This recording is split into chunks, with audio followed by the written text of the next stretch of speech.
12 मे रोजी विधान परिषदेच्या रिक्त होणाऱ्या 9 जागांसाठी मुख्य निवडणूक तर एका जागेसाठी पोटनिवडणूक होणार आहे. या 10 जागांसाठी कोणता पक्ष कोणाला संधी देणार याची चर्चा आता व्हायला लागली आहे. या निवडणुकीत विधानसभेतल्या संख्याबळानुसार सत्ताधारी भाजपच्या वाट्याला 6, शिवसेनेच्या वाट्याला 2 आणि अजितदादांच्या राष्ट्रवादीच्या वाट्याला 1 जागा येणार आहे. तर विरोधातल्या महाविकास आघाडीला फक्त 1च जागा मिळण्याची शक्यता आहे. मुख्य म्हणजे सत्ताधारी महायुतीतील तिन्ही पक्षामध्ये उमेदवारीसाठी इच्छुकांची भली मोठी रांग असल्याचे पाहायला मिळते. शिंदेंची शिवसेना आणि अजितदादांच्या राष्ट्रवादीकडे जागा कमी असून सुद्धा तिथे सुद्धा इच्छुकांची भाऊगर्दी आहे. तर भाजपमध्ये सुद्धा 6 जागांसाठी 10 ते 12 जण इच्छुक आहेत.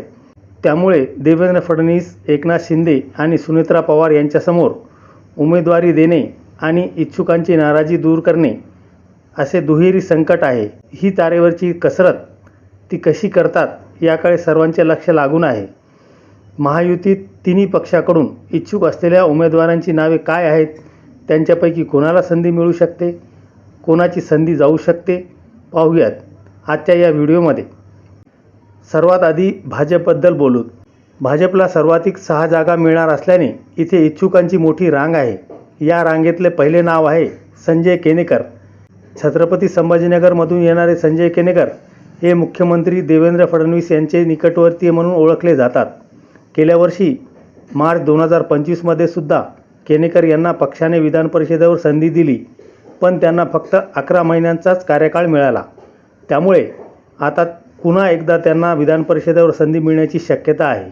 मराठवाड्यातल्या भाजपचा मायक्रो ओबीसीचा चेहरा म्हणून केनेकर ओळखले जातात. अखिल भारतीय विद्यार्थी परिषदेतून आपल्या कार्याची सुरुवात करणारे केनेकर प्रखर हिंदुत्ववादी नेते आहेत. केनेकर भाजपसाठी नेहमीच आक्रमक भूमिका घेतात. संभाजीनगर महापालिकेत त्यांनी शिंदेंच्या शिवसेनेला आव्हान देत पक्षाला अपेक्षित यश मिळवून देण्यात महत्त्वाची भूमिका बजावली.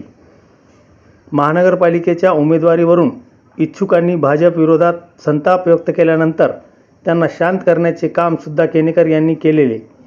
पक्ष पातळीवर केनेकरांनी आपली छाप सोडल्याने त्यांना पुन्हा एकदा विधान परिषदेवर संधी मिळणार की पक्षाकडे नव्याने आलेल्यांना संधी जाणार हे पाहणे महत्त्वाचे ठरणार आहे. भाजपच्या इच्छुकांमधून दुसरे नाव आहे दादाराव केचे यांचे. वर्धा येथील आर्वी मतदारसंघातील भाजपचे माजी आमदार दादाराव केचे यांचा 2024च्या विधानसभा निवडणुकीत पत्ता कट करण्यात आला. तेव्हा केचे थेट अमित शहाकडून विधान परिषदेचा शब्द घेऊन आले होते. त्यानुसार त्यांना गेल्या वर्षी पक्षाने विधान परिषदेवर आमदार म्हणून पाठवले, परंतु ती संधी 11 महिन्याचीच होती. त्यामुळे आता सुद्धा दादाराव केचे यांचे नाव पुन्हा एकदा रेसमध्ये आले. आपल्याला पुन्हा संधी मिळण्याची आशा असल्याचे केचे म्हणतात. पण यावेळी देवेंद्र फडणवीस त्यांना संधी देतील का याची शक्यता कमी आहे. विधान परिषदेसाठी भाजपकडून विदर्भाला 2 जागा दिल्या जाणार आहेत. यामध्ये नागपूर आणि अमरावती या 2 जिल्ह्यांना संधी मिळण्याची शक्यता आहे. नागपुरातही अनेक इच्छुक असून केंद्रीय मंत्री नितीन गडकरी यांचे समर्थकसुद्धा तयारी करतात. आता विदर्भातून नवीन चेहरे देण्याचा विचार झाला तर केचे यांचा पत्ता कट होण्याची शक्यता आहे. यानंतर भाजपच्या इच्छुकातले तिसरे नाव आहे केशव उपाध्याय.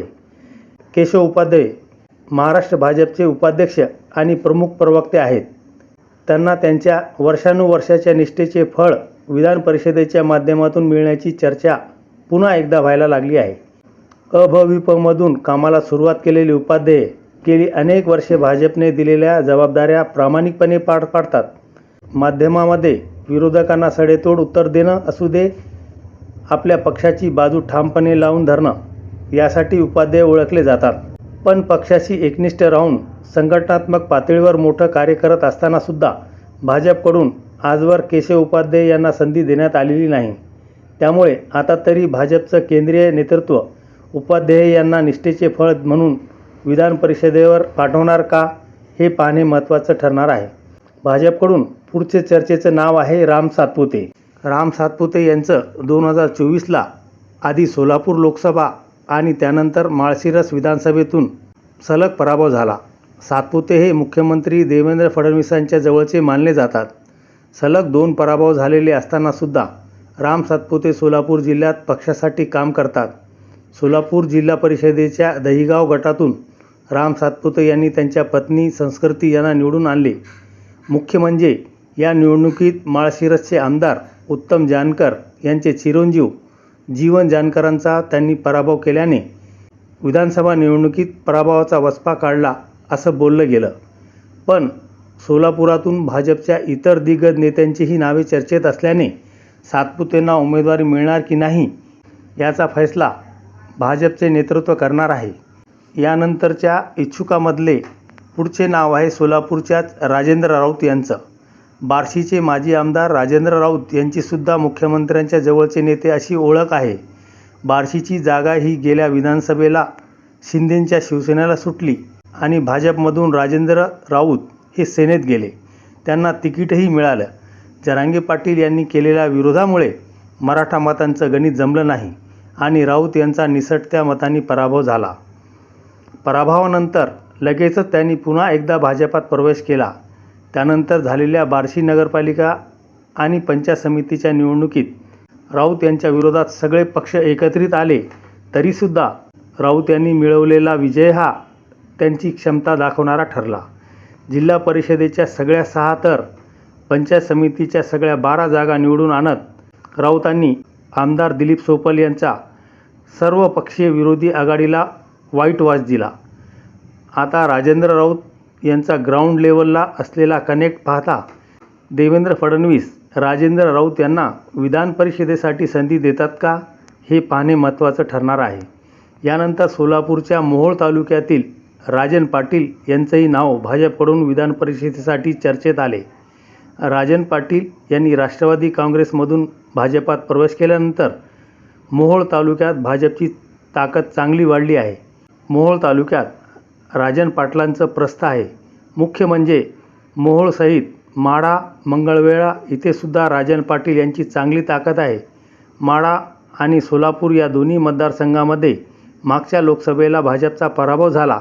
त्यामुळे आगामी काळात इथं पुन्हा कमबॅक करण्यासाठी भाजपला राजन पाटील यांच्या जनसंपर्काची गरज आहे. त्यामुळे त्यांना विधान परिषदेची उमेदवारी देऊन पक्षाची ताकद वाढवण्याचा प्रयत्न भाजपकडून केला जाऊ शकतो. यानंतर चर्चेतलं पुढचं नाव आहे अर्चना पाटील चाकूरकर यांचं. माजी केंद्रीय मंत्री आणि कट्टर काँग्रेसचे नेते असलेल्या शिवराज पाटील चाकूरकर यांच्या सूनबाई अर्चना पाटील चाकूरकरांनी 2024च्या लोकसभेआधी भाजपात प्रवेश केला. विधानसभेत अवघ्या 6,500 मतांनी त्यांचा पराभव झाला. लातूर शहरमधून त्यांनी विलासरावांचे ज्येष्ठ चिरंजीव अमित देशमुख यांच्यासमोर तगडे आव्हान उभे केले. स्थानिक स्वराज्य संस्थांच्या निवडणुकीतसुद्धा त्यांनी पक्षाने दिलेली जबाबदारी पार पाडत पक्षाला संमिश्र यश मिळवून दिले. मुख्य म्हणजे लातूर जिल्ह्यात निर्णायक असलेल्या लिंगायत मतासाठी चाकूरकर यांचा भाजपला मोठा फायदा होऊ शकतो. त्यामुळे लिंगायत समाजातील एक महिला नेतृत्व म्हणून अर्चना पाटील चाकूरकर यांचे नाव विधान परिषदेसाठी चर्चेत आलेले आहे. यानंतर भाजपकडून आणखी एका महिला नेत्याचे नाव चर्चेत आहे. त्या म्हणजे माधवी नाईक. माधवी नाईक या भाजपच्या ज्येष्ठ नेत्या आहेत.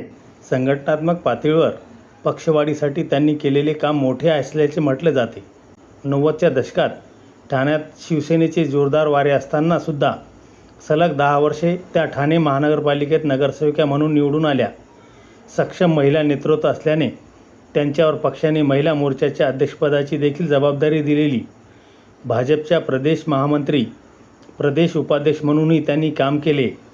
गेल्या वर्षी भाजपमध्ये झालेल्या रेकॉर्ड ब्रेक सदस्य नोंदणीत माधवी नाईक यांनी पडद्यामागून सूत्र हलवल्याचे सांगण्यात येते. पेशाने वकील असलेल्या माधवी नाईक यांच्या रूपाने एक उच्च शिक्षित चेहरा भाजप विधानसभेवर पाठवू शकतो असेही बोलले जाते. यानंतर भाजपमध्ये आघाडीवर असलेले पुढचे नाव आहे ते म्हणजे राजेश पांडे यांचं.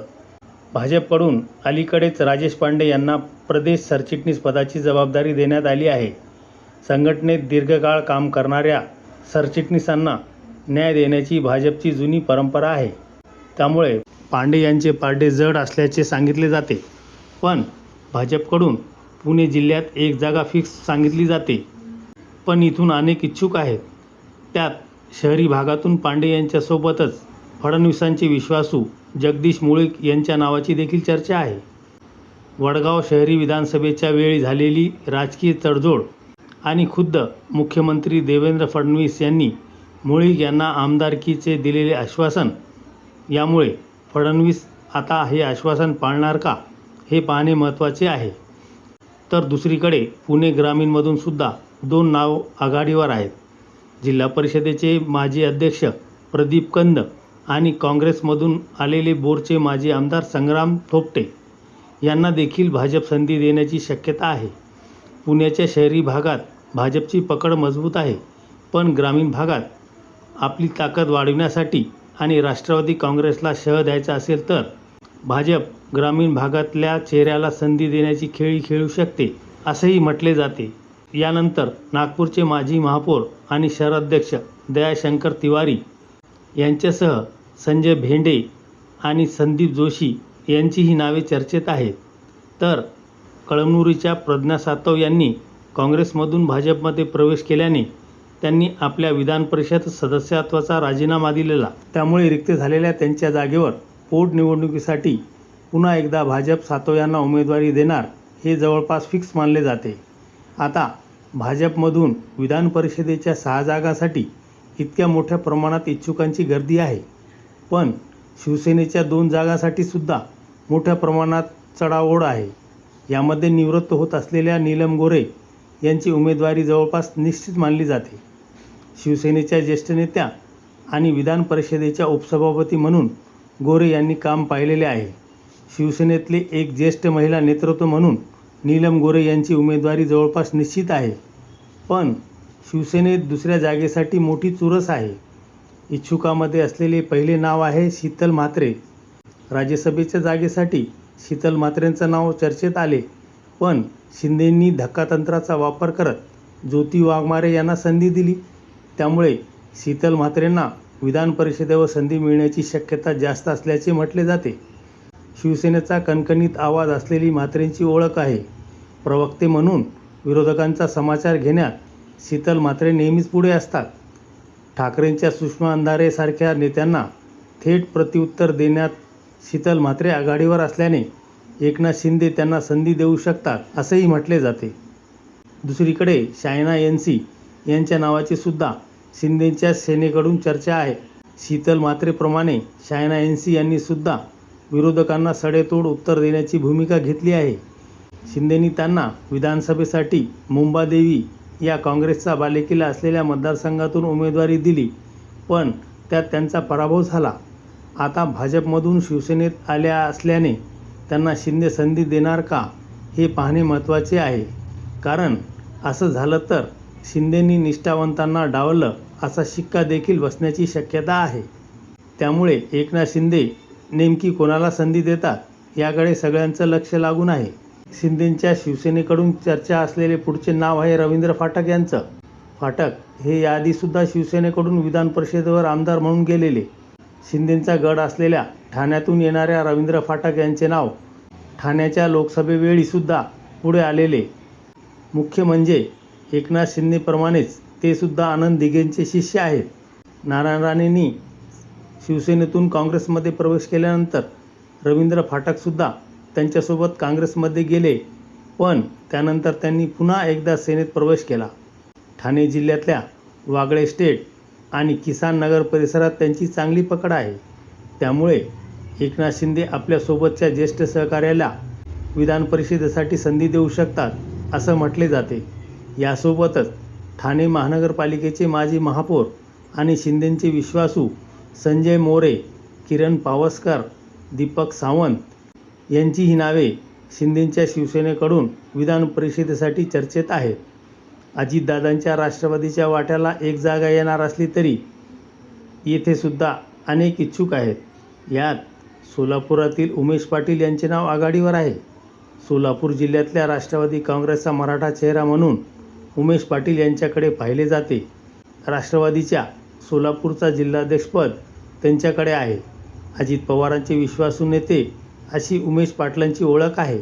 मुख्य म्हणजे 2024च्या विधानसभेला उमेश पाटलांनी पक्षविरोधात भूमिका घेऊन सुद्धा अजितदादांनी त्यांना पुन्हा पक्षात घेतलं.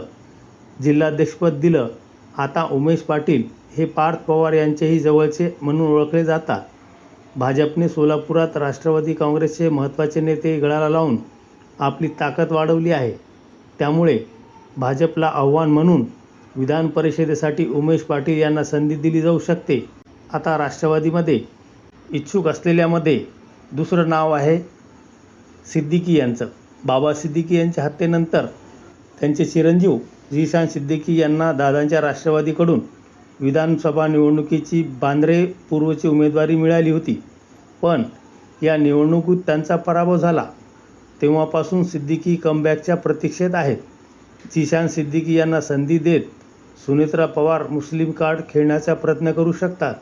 मुंबईमध्ये राष्ट्रवादी काँग्रेसची विशेष अशी पकड नाही. इथे राष्ट्रवादी काँग्रेसला जो पाठिंबा आहे तो मुस्लिम बहुल भागातून येणार असल्याचे म्हटले जाते. त्यामुळे मुंबईतला मुस्लिम मतदार हे आपल्यापासून दुरावू नये म्हणून झिशान सिद्दीकी यांना उमेदवारी देण्याचा विचार सुनेत्रा पवार यांच्याकडून केला जाऊ शकतो. याशिवाय संजय दौंड यांचेही नाव चर्चेत आहे. बीड जिल्ह्यातले राष्ट्रवादीचे ज्येष्ठ नेते आणि विधान परिषदेचे माजी आमदार संजय दौंड हे सुद्धा पुन्हा एकदा परिषदेवर जाण्यासाठी इच्छुक आहेत. वंजारी समाजातून येणारे दौंड यांचा अनेक वर्ष जिल्हा परिषदेच्या माध्यमातून बीड जिल्ह्यात दांडगा जनसंपर्क आहे. मुख्य म्हणजे दौंड हे कट्टर मुंडे विरोधक म्हणून ओळखले जातात. 2019मध्ये शरद पवारांनी मध्यस्थी केल्याने संजय दौंड यांनी परळीमध्ये मुंडेंना निवडून आणण्यासाठी काम केलं होतं. पण संतोष देशमुख प्रकरणानंतर अजितदादांनी मुंडेंच्या मंत्रिपदाचा राजीनामा घेतला आणि तेव्हापासून परळीमध्ये अजित पवार हे मुंडेंना पर्याय शोधत असल्याचे बोलले जात होते. संजय दौंड हे सुद्धा वंजारी समाजातून येतात. वंजारी समाजात येणारं नेतृत्व असल्याने सुनेत्रा पवार मुंडेंना पर्याय म्हणून त्यांना उमेदवारी देऊ शकतात असं म्हटलं जाते.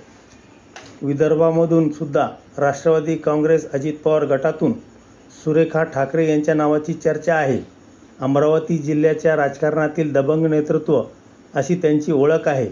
सुरेखा ठाकरे यांचे नेतृत्व शेतकरी चळवळीतून पुढे आलेले आहे. त्यामुळे विधान परिषदेसाठी महिला नेत्या म्हणून सुनेत्रा पवार त्यांच्या नावाचा विचार करू शकतात. याशिवाय धाराशिव जिल्ह्यातील सुरेश दाजी बिराजदार यांच्या नावाचा सुद्धा सुनेत्रा पवाराकडून विचार केला जाऊ शकतो. गेल्या लोकसभा निवडणुकीत धाराशिवमधून सुरेश बिराजदार इच्छुक होते. पण त्यावेळी अजित पवार गटाकडून अर्चना पाटलांना उमेदवारी मिळाली आणि त्यामुळे त्यांची संधी हुकली. आता अजितदादांनी तेव्हा भरसभेत आगामी काळात सुरेशदाजींना आमदार करतो असा शब्द दिलेला. राज्यपाल कोर्टातून सुद्धा ते उमेदवारी घेण्यासाठी इच्छुक होते. पण त्यांना उमेदवारी मिळाली नाही. त्यामुळे अजितदादांनी दिलेला शब्द त्यांच्या पश्चात पूर्ण करण्यासाठी सुरेश बिराजदार यांना सुनेत्रा पवार उमेदवारी देतात का हे पाहणे महत्त्वाचे असेल. यासोबतच राष्ट्रवादीकडून आनंद परांजपे आणि राजेंद्र जैन यांच्या नावाची सुद्धा चर्चा आहे.